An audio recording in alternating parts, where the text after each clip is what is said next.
আজান যে ব্যক্তি দেয় তাকে কি বলে? কি বলে?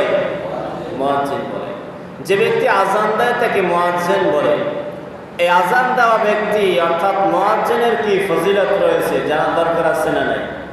হ্যাঁ, জানতে মন চাই। অসংখ্য ফজিলত রয়েছে, তার মধ্যে আমি 7টা ফজিলত আপনাদের সামনে তুলে ধরব। যে ব্যক্তি আজান দেয় মুয়াজ্জিন, এই মুয়াজ্জিনের অসংখ্য ফজিলত রয়েছে। যে ব্যক্তি 1 ওয়াক্ত নামাজের আজান দেয় তিনিও মুয়াজ্জিন। যে ব্যক্তি 5 ওয়াক্ত আজান দেয় তিনিও মুয়াজ্জিন। যে ব্যক্তি ফজরের আজান দেয় তিনিও ফজরের মুয়াজ্জিন। যে ব্যক্তি যোহরের আজান দেয় তিনিও যোহরের মুয়াজ্জিন।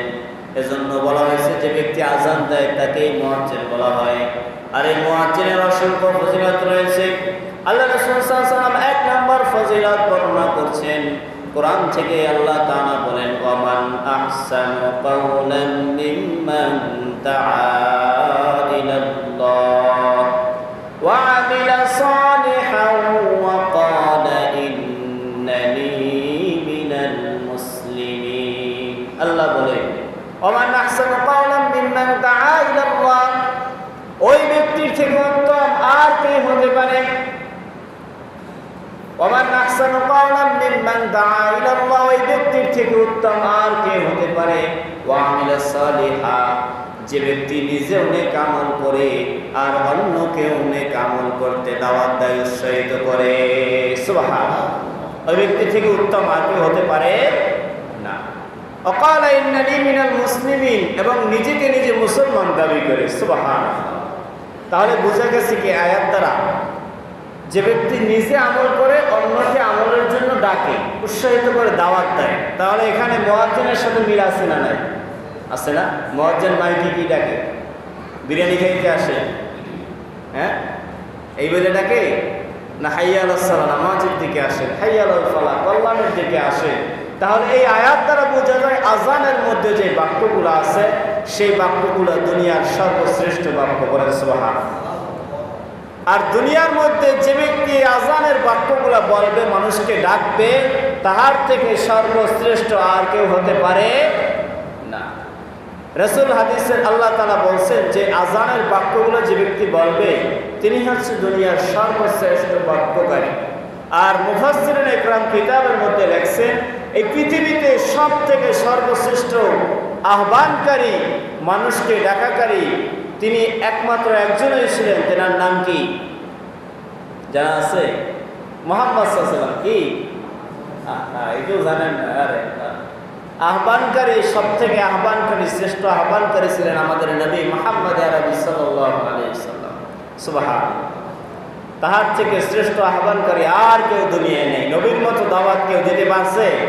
হ্যাঁ, পারে না। এই জন্য মুফাসসিরিন ইকরাম বলছেন দুনিয়ায় সব থেকে শ্রেষ্ঠ দাওয়াতকারী, আহ্বানকারী একজনই, তিনি হচ্ছেন আমার নবী, মায়ার নবী মুহাম্মদ আরবি সাল্লাল্লাহু আলাইহি ওয়াসাল্লাম।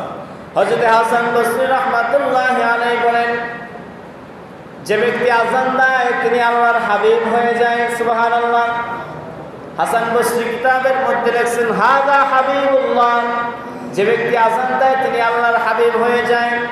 আবার এরপরের মধ্যে লেখছেন হাযা ওয়ালিউল্লাহ, যে ব্যক্তি আযান দেয় তিনি আল্লাহর ওলি হয়ে যায়। সুবহানাল্লাহ। এরপরে আরো লেখছেন হাযা সাফওয়াতুল্লাহ, যে ব্যক্তি আযান দেয় তিনি আল্লাহর গুণে গুণান্বিত হয়ে যায়। সুবহানাল্লাহ।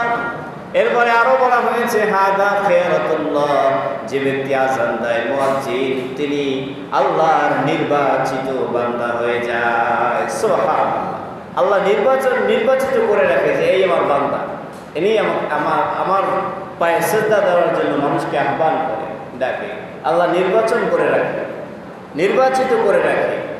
এরপরে হাসান বসরি আরো বলছেন হাযা হাব্বু আহলিল আরদি ইলাল্লাহ, যে ব্যক্তি আযান দেয় জমিনের উপরে, আসমানের নিচে, তাহার থেকে সর্বশ্রেষ্ঠ আল্লাহর প্রিয় আর কেউ হতে পারে না। সুবহানাল্লাহ। কারণ নামাজের মতো শ্রেষ্ঠ আর কোনো ইবাদত আছে?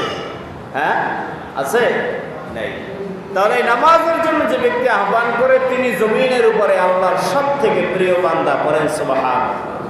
তাহলে 1 নম্বর ফজিলত কোরআন থেকে আমরা জানলাম আজানের বাক্য শ্রেষ্ঠ, যিনি আজানের বাক্য দিয়ে মানুষকে আহ্বান করে তিনিও দুনিয়ার মধ্যে সব থেকে শ্রেষ্ঠ, সব থেকে